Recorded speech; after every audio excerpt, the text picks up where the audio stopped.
Suddenly I am awake. The shrill cry of my baby has me in a panic. Quickly I shut off the monitor and go down the hall to the nursery. As I'm holding my wailing baby boy in my arms, I assess the situation. His diaper is dry, he ate right before going to bed, and holding him doesn't seem to be calming at all. While rocking him gently back and forth, I try to feed him the bottle anyway. After a few minutes of him turning his head and rejecting the bottle, I give up. I have no idea how to soothe him or what's wrong. Any mother can relate to this problem, not knowing how to tend to your child when they won't stop crying. However, some mothers think that they can differentiate whether the baby is crying because they're hungry, tired, or even in pain. The mom blog community is larger today than it ever was before.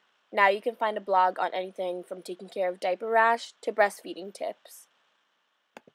Specifically, on a mom forum called whattoexpect.com, one mother writes about 5 different baby cries that each mom needs to know in her opinion. She says that "neh" means that your baby is hungry because the reflex that indicates that your baby is hungry, also known as the sucking reflex, has to do with the tongue being pushed to the roof of the mouth and "neh" comes out.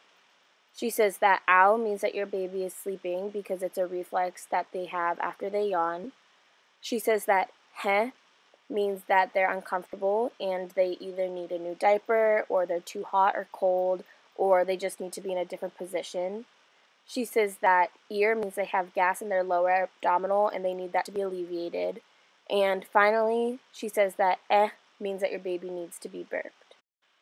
So, this mother claims that there is a universal cry for every emotion that your baby is feeling. However, what does science say about this? A man named Koru Arakawa invented a system to try and analyze babies' cries to determine the cause. The way that he describes this system is a microphone picks up a cry from a baby as an audio signal. They then choose a cause of cry assumption based on the characteristic quantity of the audio signal. The mother from the blog hardly analyzes the actual actions of the baby, besides the sucking reflex. However, Arakawa uses an audio analyzer to look deeper into the causation of the cry. However, not all science proves the mom wrong.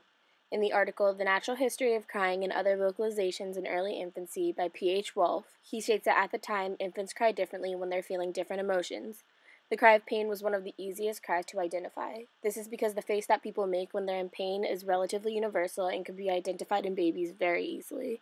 In the Spanish Journal of Psychology, Mariano Choliz, Enrique G. Fernandez Abascal, and Francisco Martinez Sanchez conducted 3 different studies, each to learn more about different cries and what they mean. The first of these studies was done to analyze the sounds the babies made when crying along with their facial expressions. They did this by getting 20 infants between the ages of 3 months and 8 months old. They measured how long it took for the babies to cry after presenting them with different stimuli that represented pain, fear, and anger. The results for pain were the eyes remained closed almost all the time, and in the few moments when they were open, the opening is minimal and the look distant. The results recorded for fear were the eyes remained open almost all the time, sometimes they have a searching look and move their heads back. The crying appears in an explosive way after a gradual increase in tension. Finally, the results that were produced from the anger stimuli were that in most cases the eyes are half closed with an apparently undirect look, or with a fixed and prominent look. The mouth is open or half open, and the intensifying of crying is progressively increasing. This study proves that the sound is not the only important thing to notice, but also the body language of the baby. Infants have to use their body language to express themselves whenever they're upset.